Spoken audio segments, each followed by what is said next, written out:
ಅರಸೀಕೆರೆ ಜನತೆಯ ಬಹುದಿನಗಳ ಕನಸು ನನಸಾಗಿದೆ. ಸರಕಾರಿ ಇಂಜಿನಿಯರಿಂಗ್ ಕಾಲೇಜ್ ಪ್ರಾರಂಭಗೊಂಡಿದೆ. 4 ಕೋರ್ಸ್ಗಳಿದ್ದು 240 ವಿದ್ಯಾರ್ಥಿಗಳು ವ್ಯಾಸಂಗ ಮಾಡಲು ಅವಕಾಶವಿದೆ.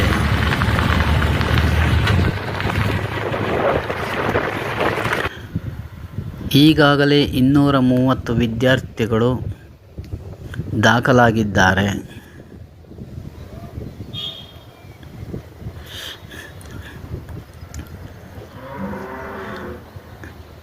ಭವ್ಯವಾದ ಕಟ್ಟಡ ನಿರ್ಮಾಣವಾಗಿದೆ. 86 ಕೊಠಡಿಗಳನ್ನು ನೂತನ ಕಟ್ಟಡ ಹೊಂದಿದ್ದು, ವಿಶಾಲವಾದ ಲೈಬ್ರರಿ ಹಾಲ್ ಹಾಗೂ ಅತ್ಯುತ್ತಮ ಕೊಠಡಿಗಳು ಇದೆ. ಎಲ್ಲಕ್ಕಿಂತ ಮಿಗಿಲಾಗಿ ಉತ್ತಮ ಪ್ರಾಂಶುಪಾಲರನ್ನು ಇಲಾಖೆ ಒದಗಿಸಿಕೊಟ್ಟಿದೆ ಮತ್ತು ನುರಿತ ಬೋಧಕ ವರ್ಗವಿದೆ. ಪ್ರಶಾಂತ ವಾತಾವರಣದಲ್ಲಿರುವ ಈ ಕಾಲೇಜು ಶಿಕ್ಷಣ ಪಡೆಯುವ ವಿದ್ಯಾರ್ಥಿಗಳಿಗೆ ಮಾನಸ ಗಂಗೋತ್ರಿಯಂತಿದೆ. ಇದು ನಮ್ಮ ಶಾಸಕರ ಒಂದು ಸಾಧನೆ ಎನ್ನಬಹುದು. ಶಿಕ್ಷಣಕ್ಕೆ ಹೆಚ್ಚಿನ ಒತ್ತನ್ನು ನೀಡಿರುವ ಶಾಸಕರು ಪಾಲಿಟೆಕ್ನಿಕ್ ಅನ್ನು ತಂದುಕೊಟ್ಟಿರುವುದನ್ನು ಇಲ್ಲಿ ಸ್ಮರಿಸಬಹುದು. ಇತ್ತೀಚೆಗಷ್ಟೇ ಉಪಮುಖ್ಯಮಂತ್ರಿಗಳು ಅರಸೀಕೆರೆ ಬಹಿರಂಗ ಸಭೆಯಲ್ಲಿ ನನ್ನ ಕ್ಷೇತ್ರದಲ್ಲೂ ಇಷ್ಟು ಅಭಿವೃದ್ಧಿ ಆಗಿಲ್ಲ ಎಂದು ಮೆಚ್ಚುಗೆ ವ್ಯಕ್ತಪಡಿಸಿದ್ದನ್ನು ಮರೆಯುವಂತಿಲ್ಲ.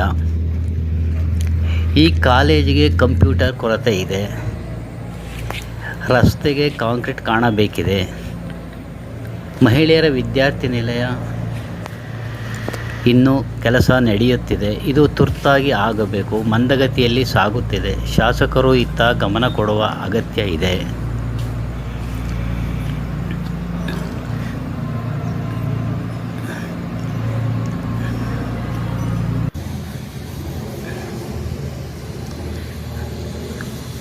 ವಸತಿಯ ಸಮಸ್ಯೆಯನ್ನು ವಿದ್ಯಾರ್ಥಿಗಳು ಎದುರಿಸುವಂತಾಗಬಾರದು. ಅತಿ ತುರ್ತಾಗಿ ಅಗತ್ಯ ಇರುವುದು ಕಂಪ್ಯೂಟರ್ಗಳು. ಇನ್ನೂ ಕಂಪ್ಯೂಟರ್ ಬಂದಿಲ್ಲ. ಶಾಸಕರು ದಾನಿಗಳಿಂದ ಇಲ್ಲ ತಮ್ಮ ಅಭಿಮಾನಿಗಳಿಂದ ಸಂಗ್ರಹಿಸಿ ಕಂಪ್ಯೂಟರ್ನ ಒದಗಿಸುವ ಕಾರ್ಯವನ್ನು ತುರ್ತಾಗಿ ಮಾಡಬೇಕಾಗಿದೆ. ಏನೇ ಆಗಲಿ ಶಾಸಕರಿಗೆ ಧನ್ಯವಾದ ಹೇಳುತ್ತದೆ ಪೋಷಕ ವರ್ಗ ಮತ್ತು ತಾಲ್ಲೂಕು ಜನತೆ.